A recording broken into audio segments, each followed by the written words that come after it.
Out to another episode of Tax Sale Titans. This is episode number 13. I'm Shade Frey here with Steven Swenson. We've got a lot of fun things we're going to be covering tonight here related to tax sales. Yeah, absolutely. We're excited to be here and excited that you guys are with us. To kind of give you an idea of what we're going to be doing tonight, we're going to go and we're going to look at an auction that's coming up in Tennessee. And then after we get done doing that, we're going to go ahead and talk about Pennsylvania tax sales. And then once we get done talking about Pennsylvania, we're going to go look at an auction that just took place in Philadelphia. Go through and review some of the properties that got sold. We'll go ahead and review some properties that are coming up for auction right now in Tennessee and talk a little bit about how Tennessee works. And then we're going to obviously answer any questions that you guys have as well. Yeah, you bet. So before we do that, just a quick shout out to some of our members here and some of our coaching members that we've been working with here. Just recently, we've got a lot of new students we've been working with. So we'd love to have you, whether it's YouTube members or whether it's our coaching members. We're happy to have you on. Yeah, definitely. Thank you. And thank you for all the members that were on the call with us earlier and just jumped onto the podcast. And we want to welcome anyone who's new as well. You know, we have our YouTube channels. In fact, we're going to be eventually moving over the podcast to YouTube, and that should be a little bit easier for you to be able to join. But we have our Tax Sale Secrets and our Tax Sale Support YouTube channels. You know, we've been on YouTube since 2007. I've been doing this a long time. So if you're not subscribed, go ahead and subscribe, because we're putting out different videos as well that are going to be available just really kind of through YouTube. Yeah, like Steve said, we're going to go and take a look at some of the properties that are coming up in the Gibson County, Tennessee sale. That sale is scheduled here for February 11th, so it's coming up here pretty soon. We'll go and check out a few of those properties. Yeah, absolutely. In fact, I just thinking about it now, I probably should have added a slide a little bit about Tennessee before we went and looked at the auction. And we have our different state guides that kind of go through all of the details of Tennessee. But Tennessee is a redemption deed state, which essentially means that, you know, it's a little bit like a tax deed. It's going to bid up in price like a tax deed, but it's kind of more similar to a taxing certificate, meaning that it has a redemption period. So we have a more likelihood of acquiring the property than we would if it was just a taxing certificate. But there is still a redemption period applied to it that's going to be a period of 12 months. Yeah, so for instance, we can see we've got properties here that are listed. We have the face amount of the property, and then we click on it, it'll drop down box will show us some additional information. So we actually see we've got part of an address here. I'm going to grab that just while we're looking at it. We're also going to click on this link right here, which will give us a little bit more details here on the property. Which here we can see it looks like it is, I think it's a single family house. Let's actually pull it up here and see if we can locate it. They actually don't include a lot of detail, which is kind of interesting, and in some ways can work to our advantage, because having that additional information, or having to go through that additional step is something that sometimes people aren't willing to do, which may mean that there's going to be less competition at the auction. So even when lists can be a little bit obnoxious like that, where we can't see that information, means we're going to have to do an additional step. That means that it can be obnoxious to other people that aren't willing to go through and do the research. Yeah, in fact, something else is because Tennessee has a redemption period after the sale. They're a short one.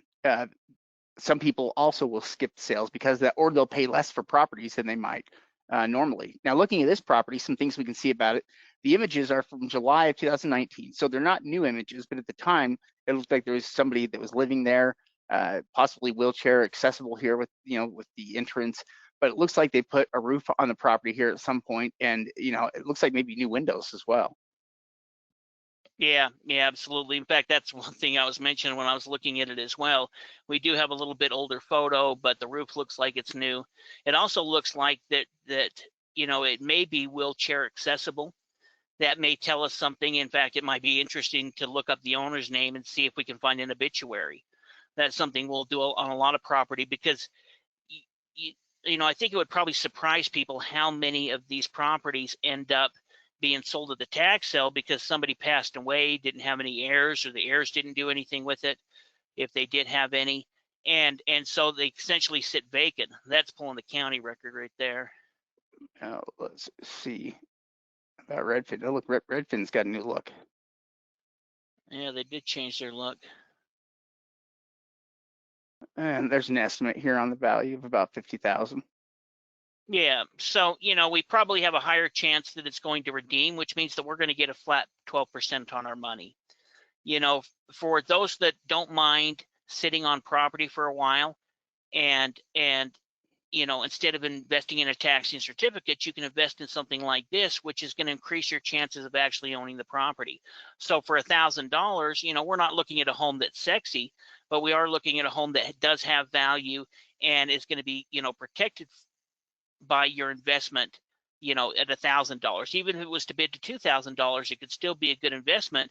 Chances are you're going to make 12% on it, which is a pretty good return. And that wouldn't matter if it redeemed after 3 months or 10 months. This is kind of a penalty deed state, which means that penalty is going to be a flat penalty. Yeah, here's another one we can see. So this one's a $1,200 face amount. We can see here's an address on it. It looks like it's another single family home. Yeah, let's go ahead and look up that information in the county parcel as well. Let's see here. You can go down there at the bottom. See where it says county parcel. What you're going to have to do is we're going to have to go up to select a county and then go to Gibson.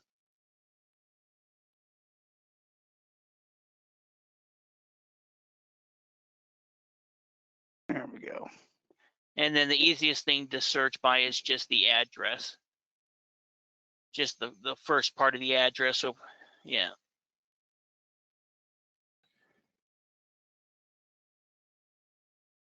All right, so that gives us our record here. Let's view it. And so we can see they give the land value of 8,000, improvement value of 32,000 for a total here of 40,000. That's what they're saying on it. And we can see here is the owner. There's the full address there on right there. Yeah, it looks like it's owner occupied at the time of owning. So it does look like it's owner, may increases the chances of it getting redeemed. And in that case, we're going to make a good return on our money. Yeah, here we can see the property right here. It's a good property here in a good little neighborhood. One of the advantages of a redemption deed is that it increases your chance of being able to get the property, yet you're probably going to get it for cheaper than you would at a tax deed auction. So, maybe this property at a tax deed auction, let's say it's worth 80 grand, maybe it bids up to 25 grand. Well, you might be able to get it for 3 or 4 grand here at a redemption deed, and either you're going to get back 12% on your money, or you're going to be able to acquire the property after a year. Yeah, so we could also look, if we go look at the next property down, for $813. It looks like it has an address there of 123 Vine Street. Let's click on it and see what it is. So this one actually looks like this one is a lot. Looks like it's a vacant lot. Let's grab that address and look it up in the county records real quick.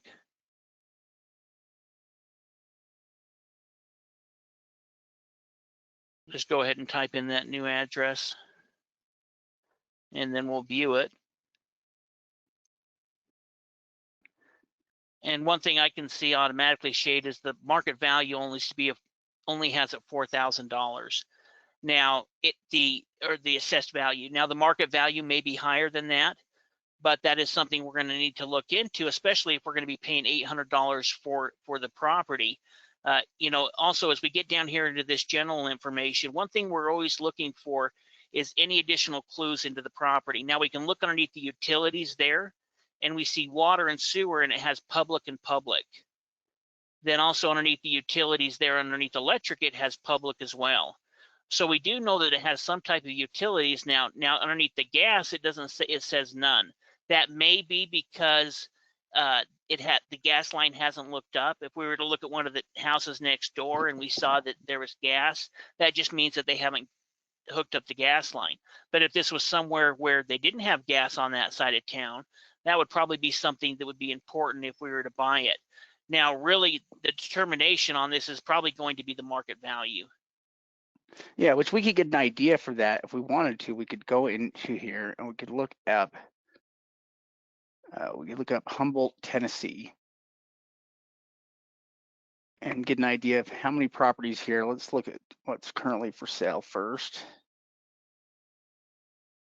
And we'll go ahead and weed those out so we're just looking at land.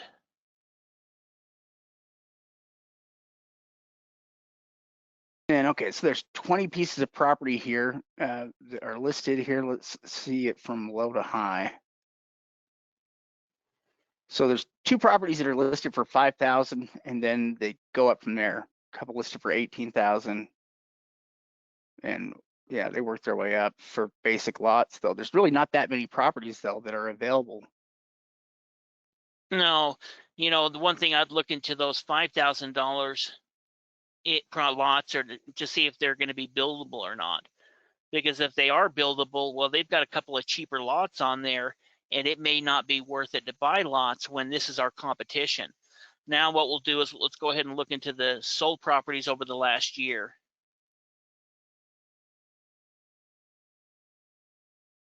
And sold, we have only 13. Yeah, we can see one that sold for 3,500, but then the cheapest property sold for 2,300, and it goes up from there. So over the last year, 23,000, sorry. So over the last year, out of the properties that they've sold, all of the land has sold for $23,000 or more. But we have 2 properties in the area that are $5,000. Now, if this is a buildable lot and the other 2 lots aren't $5,000 lots, then maybe this lot is worth 15 or 20. But it's kind of right there on the verge where we are looking at a smaller town. Maybe there's a good chance you're just going to make your interest money off of it. But as far as actually those 2 $5,000 lots being available, that's kind of the drawback. If those 2 $5,000 lots weren't there, I'd probably say, hey, we'd probably even bid on this lot if it is a buildable lot. Yeah, which looking into the market too to get an idea like this of what's going on is always something you're going to want to do before you invest. You need to know, where the property stands in relation to other properties there in the market and what the market looks like as a whole.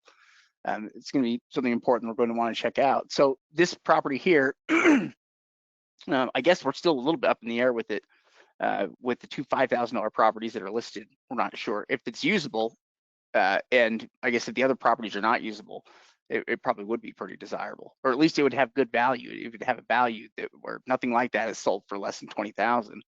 Yeah, it's kind of actually interesting. When I was looking at these properties before the podcast and I was looking at that land, I actually only looked at the sold information. I didn't go look at the for sale information, which is something we always recommend doing just to see what is our competition. And that actually skewed my view. So I was thinking, well, look, all the properties sold. We had one that sold for 3,500. Who knows if that was buildable or not? But then it goes up to 23 grand. But now looking at those 2 for sale, that was kind of a red flag that I didn't look at when I was just kind of pulling stuff together for the podcast. Yeah, it is. It's kind of interesting how it really is the difference between the two. We're looking at what's currently listed right now versus what is selling, to get kind of an idea of what things are selling for and to be able to see about the prices that they start at. That also tells us quite a bit about the area. This one is for 1458. Looks like it's another single family home. In fact, we've got an address here on it right there. And some of these properties aren't necessarily the most sexy properties in the world, the highest value properties. But when we're talking about what is the cost versus what is the return, it's going to be a high return. I think it's that first one. It's that.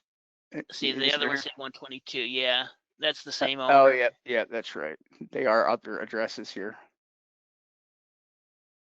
And yeah, here we can see, so the land valued at 9,000, the improvements valued at 68 for a total of 77,000. And I think, is the address different from, I think it is a different. So this one's on Sweet Gum Drive. So it's not owner occupied, but she looks like she lives in Tennessee. And there's the property right there.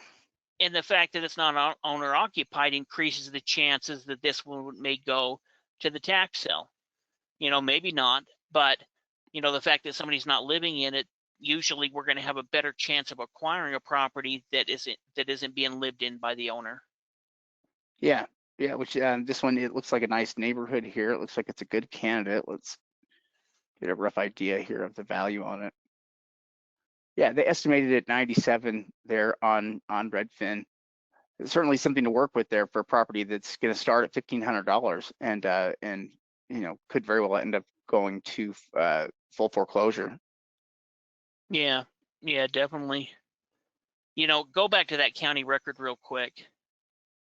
Underneath the general information down there a little further, underneath the utilities, we can see that they do have natural gas there.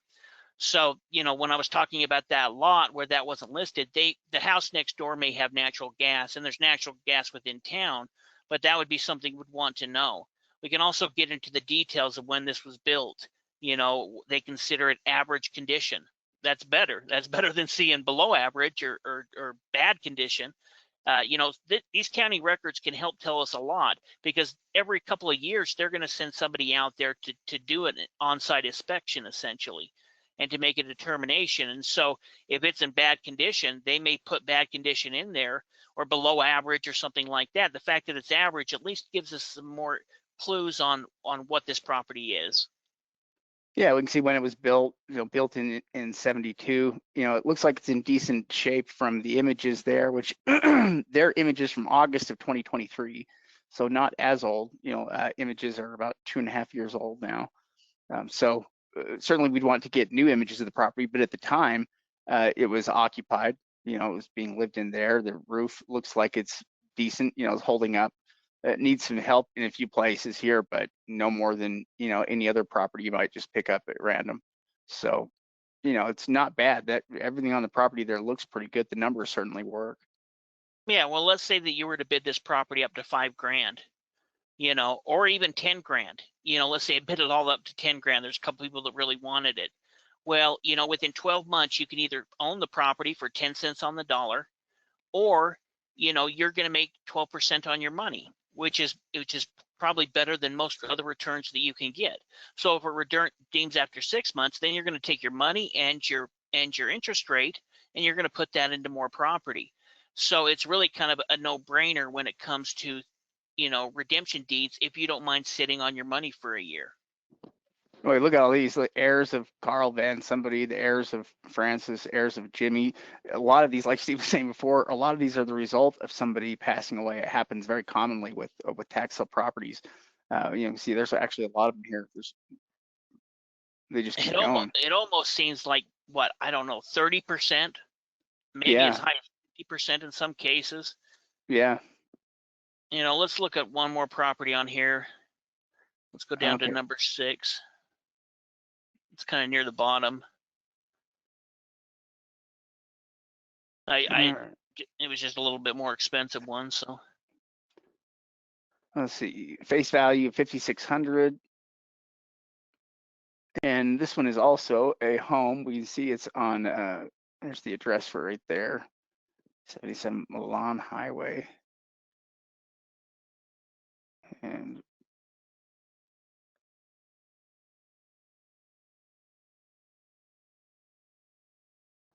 there we go. All right, let's see what this property is. So this property here, it is 28,000 in land value, 131 improvement value for a total of 159. Yeah, scroll down a little further. Let's see when it was built. In 98. Yeah, so we're pretty new. It's about 1,066 square feet. We can see it has heat and cooling package, so it might have central air. It's got a garage too. Yeah. Yeah, it's got a finished garage. So it's about 1,600 square feet total. Yeah, and here we can see the deeds here on it when it was improved here. That's interesting, that it started out there. 98 is when it was built. They have a warranty deed on it when it was improved there, but they don't actually have it being listed as improved until 2013. And it was a family sale. Yeah, well, what probably happened is, they bought it in 1998, then built on it that year, and then it sold within the family in 2002 and then transferred again in 2013. But what we do see is that it was issued with the warranty deed, which means that, as far as needing to go back and research all of these different owners, we just really would research that last owner, and see what may be on the property. We can see the lot size there. They also Yeah. have a GIS map at the top that we can click on a link to go look at that as well.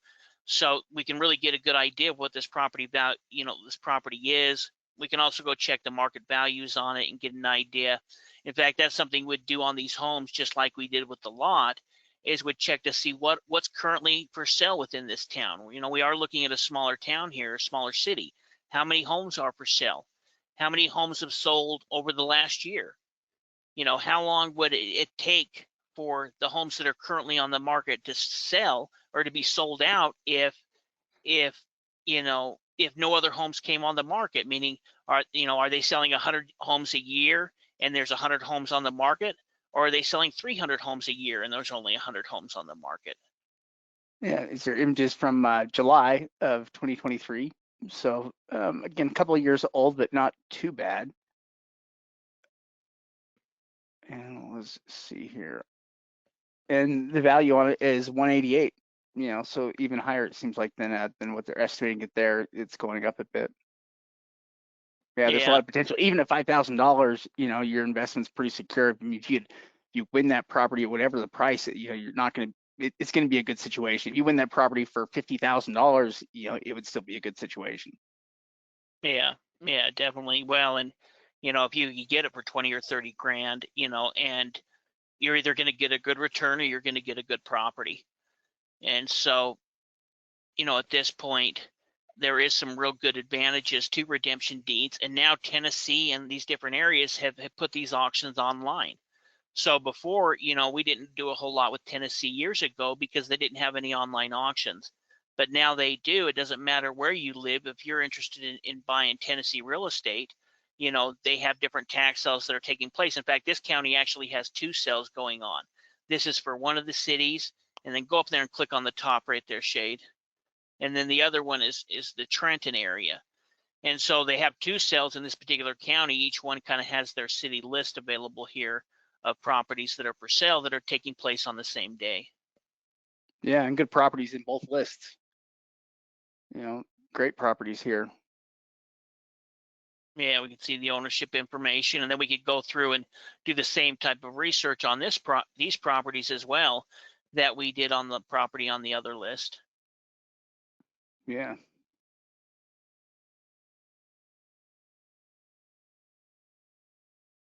Right.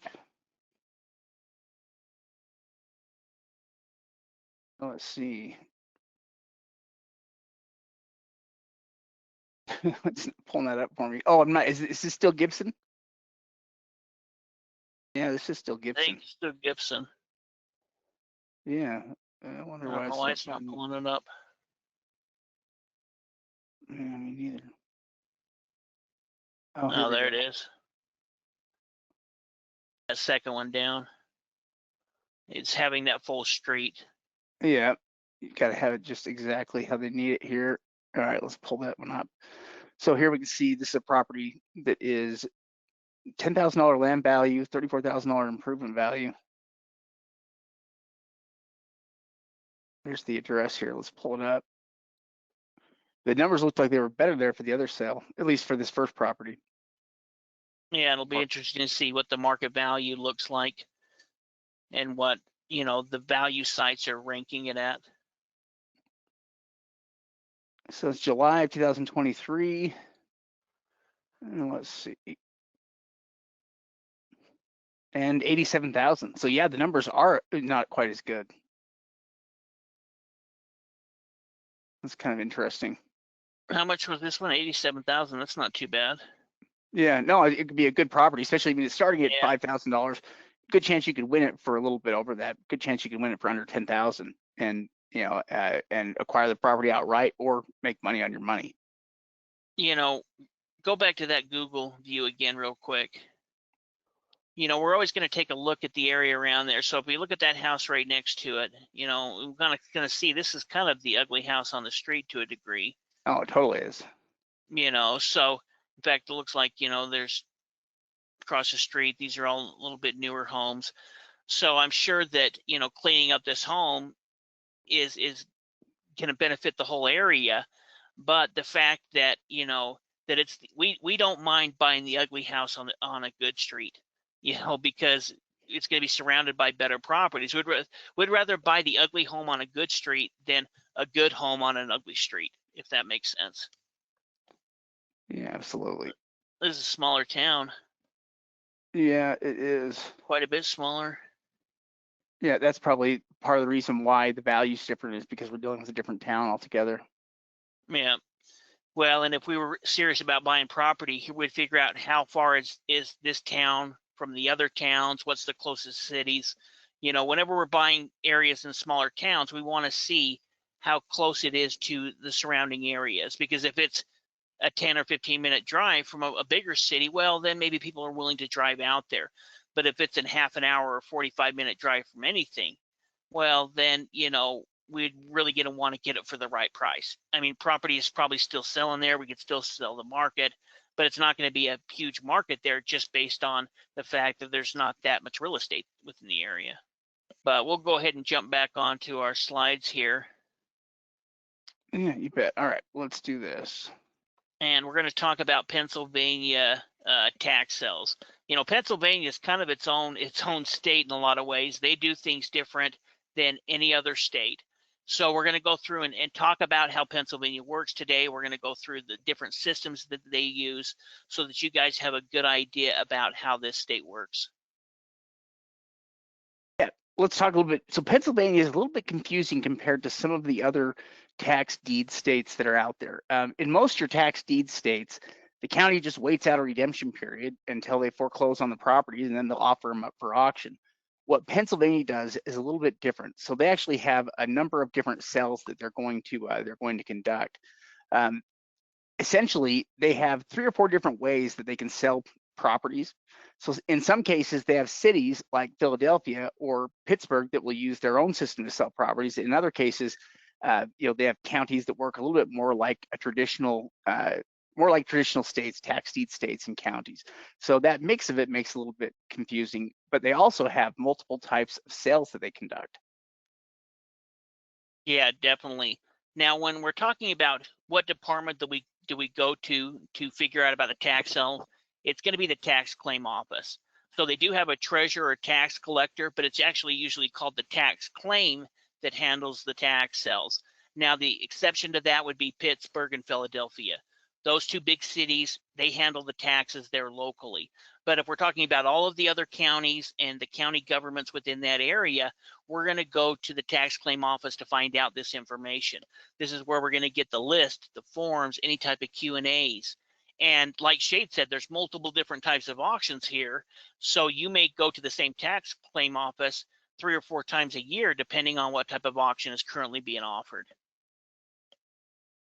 Yeah, in fact, it can take some time too. I would say that Pennsylvania is probably one of the slower states when it comes to getting your deed after the sale. It can take 30 to 90 days for that to happen. Now, in terms of the different types of sales that they do, what they do is they hold a series of sales that basically happen. One kind of flows into the other. So the first sale that they hold is an upset sale. We're going to talk about each one of these sales here just individually here. But they basically will offer up each one of these sales here, and whatever's left over transitions to the next phase. So upset sales, one of the things about the upset sales is when they first offer up these properties, the upsell sales, they haven't gone through an actual foreclosure yet. So any of the liens that exist are still debts that are attached to the property. So, you can have full ownership rights of the property, but something like a mortgage is still going to be attached to it. If there's other liens that are attached to the property, they'll still be attached as well. So you could go and buy properties and you can actually make good deals there, but you have to fully research the properties to know everything that's attached to the property and any kind of debts that are owed before you can do anything. Yeah, it's really kind of the difference between a judicial and a non-judicial foreclosure. So in the upset sale, it's similar to a mortgage sale. The county is selling you essentially the property, you will receive the deed to the property. But if there is any mortgages, if there's any judgments, if there's any liens, they're going to still attach to the property because it's a non-judicial foreclosure. They didn't go through the full court process to go through a judicial foreclosure, which most tax deed states do. So with the upset sale, for many years, we completely avoided the upset sale. But as the years have gone by, we realized, hey, and especially as county records have become more available, that was kind of the big thing, is you'd have to fly out for an upset sale. But now with the county records available, we're more open to it because we know that we can go do the research to see if there is a mortgage against the property. Many times the mortgage companies are going to step in and pay that off anyway, but if there isn't any debts on the property, then it could still be a good investment, but you've really got to do your research at the upset sale. The private sale, now this doesn't happen in every single county, but the private sale is essentially an over-the-counter sale of the upset sale.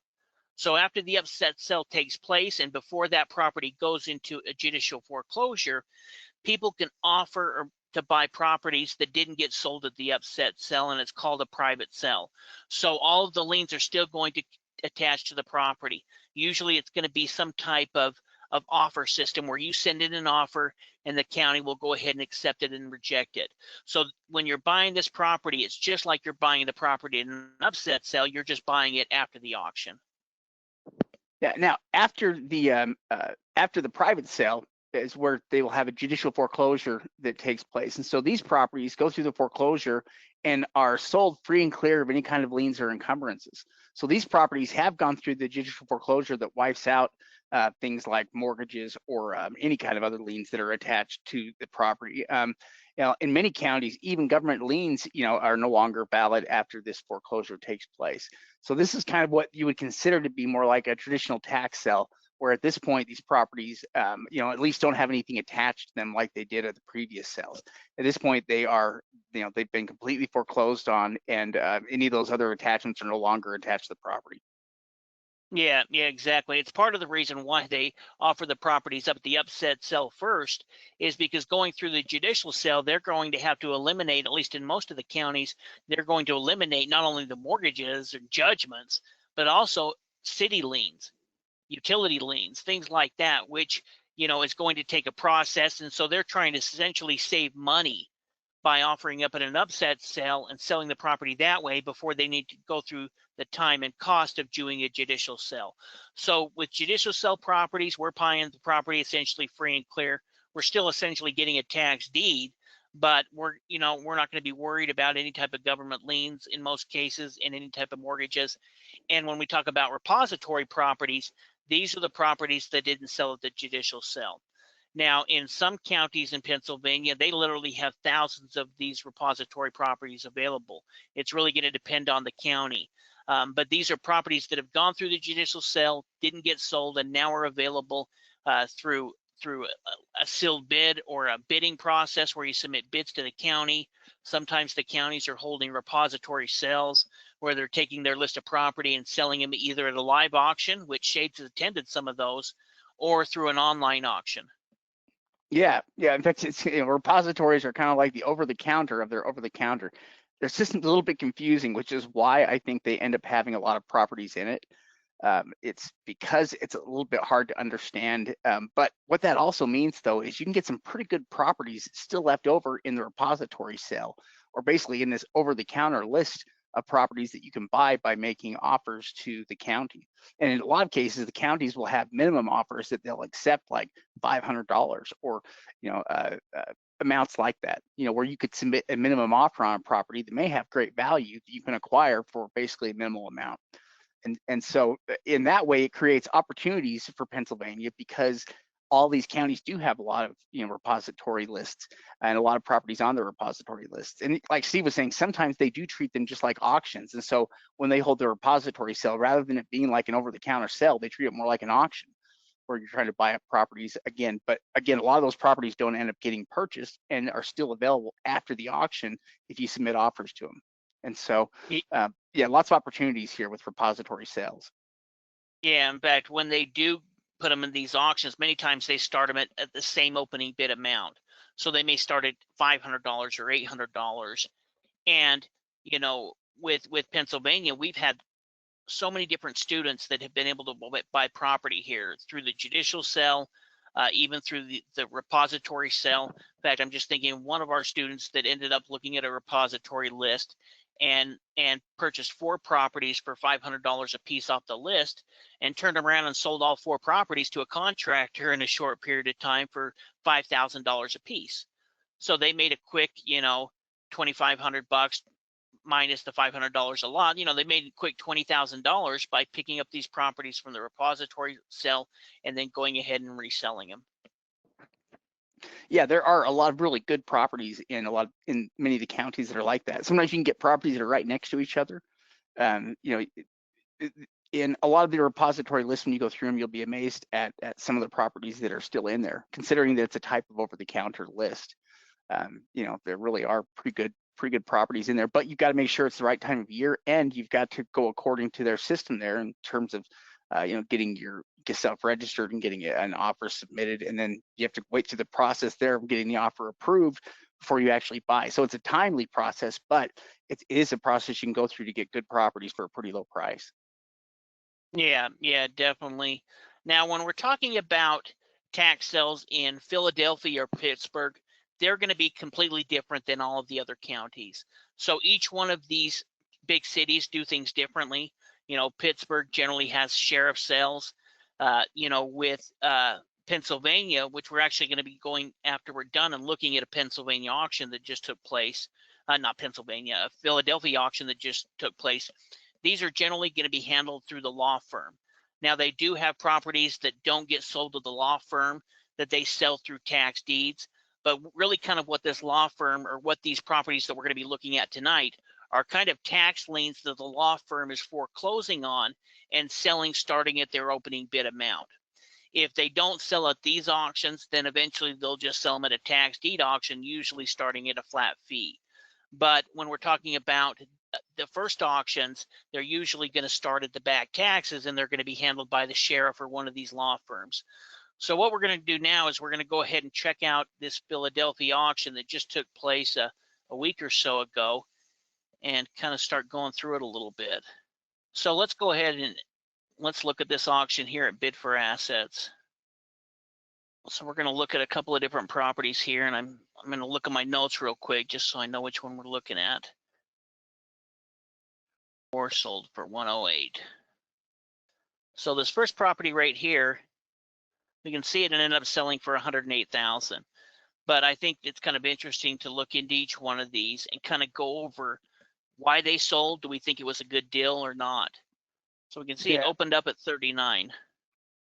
Yeah, so it bid up some, but we can see it's got a full address there, which will be handy here for us. Got the full address right here. We also have the data down here from the city. Oh, that's handy. So we can see here's the structure. They have it assessed at 288,000. Yeah, which it makes 108 seem a lot more reasonable. Yeah. Yeah, in fact, as we look into it, we're going to look at a few things that are going to tell us some information about it. So the first thing I noticed is that there was a newer building right here to the left. So they're building within this particular area. Yeah, right next door. Yeah, and we see this property here. Now we can see that it has new windows. Now this is one thing that was interesting, and part of the reason I want to show this. If we go back here, this was from 2019 here. And if we look at the property, what do we see? Yeah, that one was junked out. Yeah. So back in 2019, this property, obviously had some open windows and had some stuff done to it. Now, if we just go right up ahead just a little bit, now we have July 2024, and we can see that somebody was doing some type of rehab on it. Yeah, those are brand new windows. You can see in there. They still have the stickers on. In fact, there might even be framing up behind that. I can't tell. That's just the windows we're looking at. It might just be the windows, but yeah, somebody obviously put money into building a brand new place right to the left of it, and somebody also updated this property at the same time, because that's a new overhang, that's new roof there. You've got some new construction work that's been done on the property here in recent years. Yeah, in fact, we haven't done a lot of investing in Philadelphia, and so I was kind of interested in this market. I think we're going to do some more in it. And I was kind of looking into this particular neighborhood, and this is an area that is being revitalized. So if we go up here just a little bit, we can still see this brand new structure here. And the reason we know it's a brand new structure, if we go back here to this 2020 photo, you can see that there's the building and there's the side of the home that we're bidding on. So at this point back in 2020, that new building wasn't even built yet. And then we take a step back over and we have the brand new building. So this is an area where somebody was willing to spend $300,000, $500,000. I don't know how much that building cost. It's pretty big. It looks like it's got commercial on the bottom and then apartments up front. But they thought that this was a good enough area to build a brand new building. Yeah, it does bode pretty well for the real estate prices there. The value of the property is also good enough that that there's some room there to renovate and to fix the property up a bit at 108,000. So even though they paid 108 for it, there's still room to fix it up there and what they paid for it. Yeah, absolutely.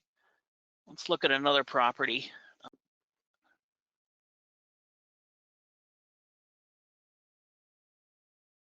And it's this one right here. Now this one opened up for 7,500 and sold for 10,000.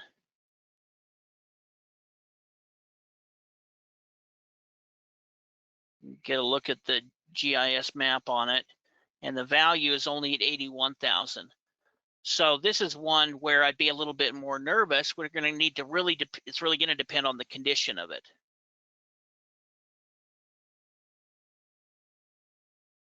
So we'll go ahead and look that property up.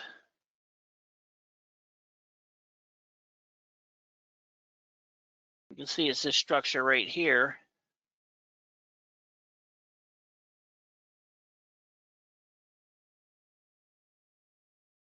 And if we look at that address, that's 2808 right here.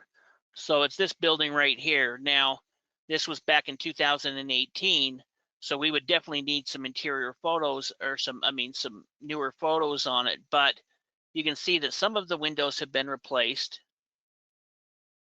In fact, you can see they replaced these ones, but they didn't put the they didn't finish the outside of it. And then we have two of the original windows in here. It also looks like this is a somewhat newer, maybe the last 15 or 20 year siding on it. In fact, we see a little piece of it falling down here. So with this property, it'd make a big difference in checking out the current photos to see, is this a property that makes sense? And then look into the market value. If it's only worth 100 grand, and you've got to put $60,000 to rehab it, then that could be a deal that wouldn't be worth doing. Yeah, I know there's a question from Michelle. She's wondering if the 785 North Preston property would be part of a special program by the city, and how would we find that out if it was? What makes you think that that 785 North Preston is in a special program with the city? I'm not sure. Sometimes we can determine things from the county records, but nothing stood out to me here just yet. If it was, usually the city would have stepped in. Oh, you mean just because the other buildings were being rehabbed? Oh, well, that's probably just by virtue of financial incentive to do so. I don't think it's necessarily part of any kind of a program, although you could ask, maybe they have some kind of incentive there for builders to, to build there. But I'm thinking it's just the financial incentive of the area being a good market for rentals and somebody being able to get the property for a good deal. Yeah. Well, and you can see these different areas where they're revitalizing it exactly for a financial, perspective. They're going into these areas as they're cleaning up and redoing and rehabbing these older homes. The neighborhood values are going up in these areas. I mean, you saw the same thing happen in Washington, D.C. 15 years ago. Yeah. Where Oh, the same thing's happening right now in like Kansas City and some of these other cities right now too. Like, as the value goes up high enough, it makes sense to go in and rehab properties and sell them, and it's kind of what we're seeing in in almost every major city, even in even in Little Rock. There are parts of Little Rock that are going through kind of a revitalization effort, right now. Where I think it's just a matter of when property values get high enough, it's kind of like the property just matures, or the values get up to a point where they mature, and it, what used to be properties that were too lowly valued in order to really fix up are now valued at 250,000 or so, and so it makes sense to go in and fix up some of these homes that really need it, but just never really had the value before to justify it. Yeah, yeah, exactly. I was looking at this property here, and this is one that we would consider to be a bad deal. And let's look into it why. So first of all, you can see that it started at 5,100 and ended up selling for $10,000. Now we have the address listed over here, and if we look up that address by itself, it looks like it could be this structure right here. But when we look at the county map, this is where we can see where this lot actually is. So it's not the home. I mean, there may be a little bit of encroachment. Maybe this lot sticks 2 feet within this home, but the value of this home is connected to the other lot. So, there's nothing really you could do to buy this lot. It doesn't look like it's big enough to be buildable. And if we go down and look at it from a street view, that is what they bought right there. Oh goodness, yeah, I don't know what they're gonna do with that. No, nothing. Even if it's encroached within, let's say it's encroached into this home, a couple of feet, even in that case, all of this home's value is attached to the other deed. So, there may be encroachment issues, but that's not going to be something that you can, make them buy that lot from you. Yeah, you've got to be careful about what you buy. So this bidder here just lost 10 grand, unless there's something that I don't see. Yeah, well, it's hard to imagine there's too many things they could do with that lot, just as we see it. Yeah. We're talking about revitalizing property. Here's one that is kind of interesting. This one was pending, but let me go back to page 5. That's right. Michelle said they should have been a member of TSS, and then they would have known they shouldn't have bought that property. Seriously.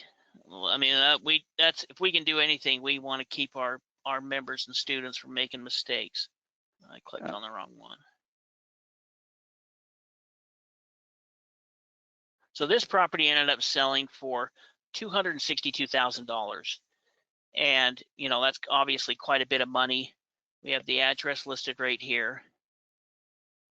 And we have the record right here.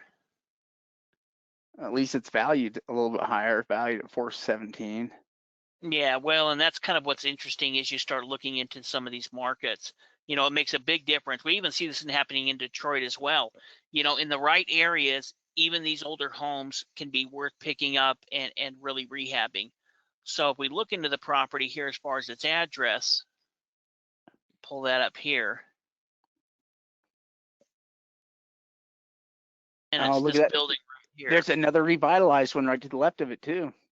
Yep, you know what? in fact, Michelle might be right. They might be offering some kind of a program in the city for for property owners that want to remodel or buy there.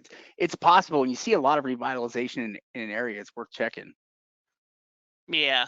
Well, and we're looking at a neighborhood that, has a combination of businesses and residential. We can see business here. And so it's probably kind of a hot community that is going up in value, and somebody spent big money to do this rehab. I mean, that's a major rehab.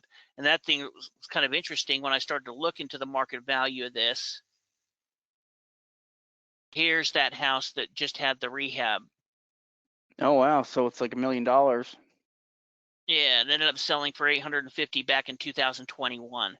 I'll bet it's worth over $1 million now. Yeah, it's 2,800 square feet. So that's just one house. That's interesting. Yeah, and it was worth it for them to go through and do this type of rehab on a property within this neighborhood. And you can see, obviously, it was well done, but I mean, that sold before real estate prices have jumped up.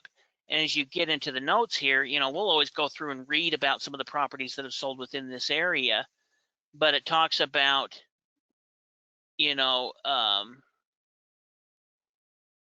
this Bella Vista neighborhood, and that you're from one of the, you're closest to one of the oldest open air markets in the country, Italian, highest rated restaurants in the city. And so this is an area that is going up in value. In fact, here's a property right across the street, and it sold for 690. Oh, it's only 1,800 square feet too. Yeah, yeah. It's just this little one right here. But so properties are selling between 700 to $1 million in this neighborhood.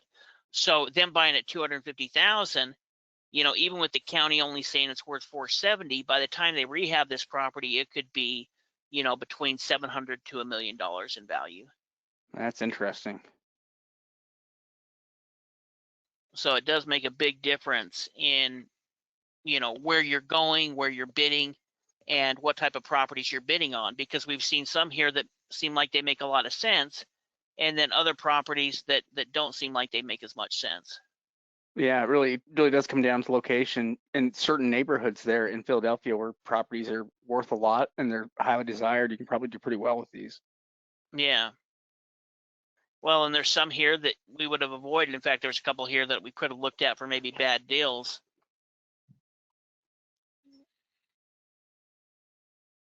So they ended up, oh no, that's not the right address. Oh, that's got to be it. That's 78.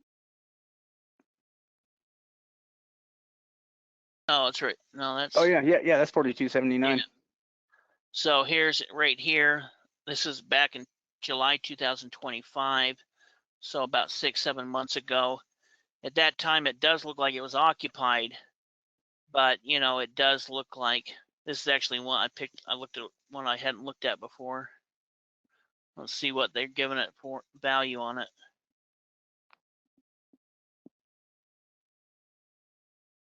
Oh no, I did look at this one because I could see when it sold. You can see, it was listed in 2021, then they removed the listing in 2022. And then they have some of the information on about it here. So this is a few years old, but this is still going to be helpful for us. We're always looking for any of this additional information that can tell us more about the property. Yeah, you can see that it's had consistent rental there of $1,000 a month, not currently tenant occupied. Yeah, it's kind of a bigger lot. And then we can see the comps that they've used. So we can see that they had 2 comps in this kind of $120,000 range.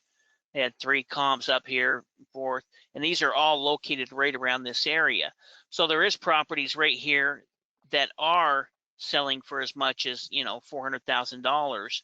And, the 2 cheapest are kind of where they valued this property, which means that, really looking more into the sales history, it might justify by rehabbing these properties, they're actually selling for quite a bit more once they've gone through that process.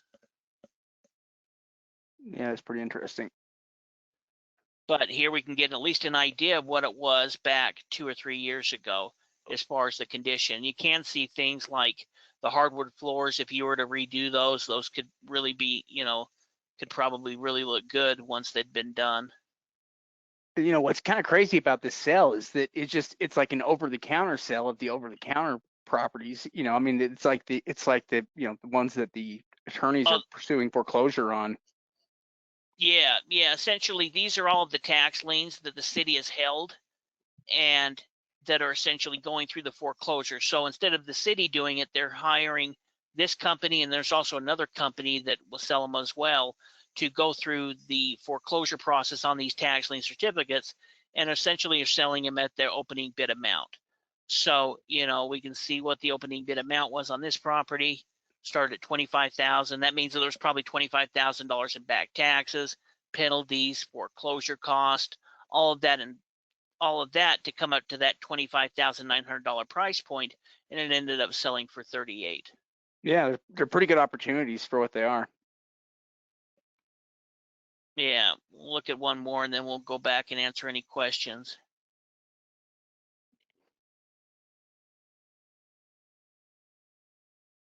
So sold for 68. Yeah. and it opened Start. up at 13,000. It does have a full address there. I like that link there for the county records. That's handy. Yeah. So So assessed value of 88,000 on it. yeah, it's pretty low. It's kind of the reason I wanted to look into it more and see, was somebody just out of their mind, or is there a reason why they did this?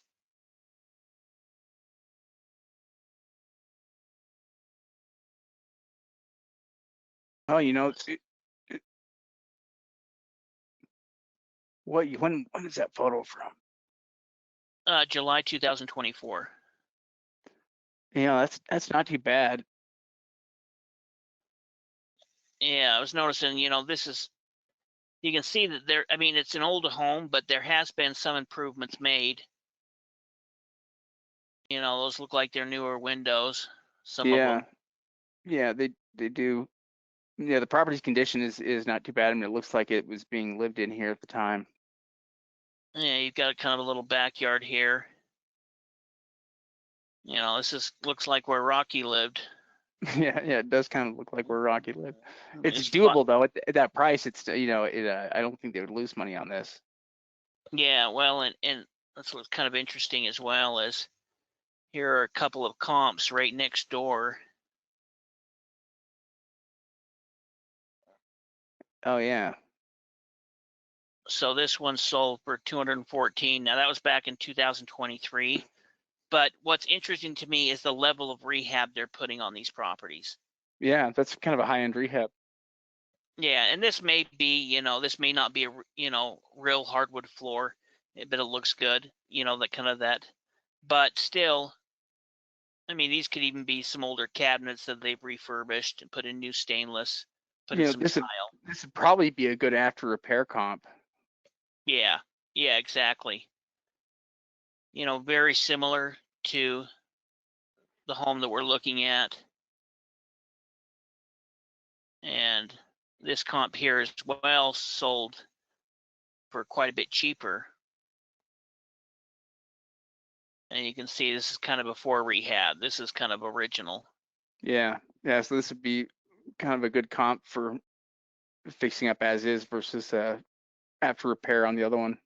Yeah, well, or yeah, exactly. This is non-rehabbed, and it probably hasn't been rehabbed in. I mean, even that couch there, looks like this home straight from 1982.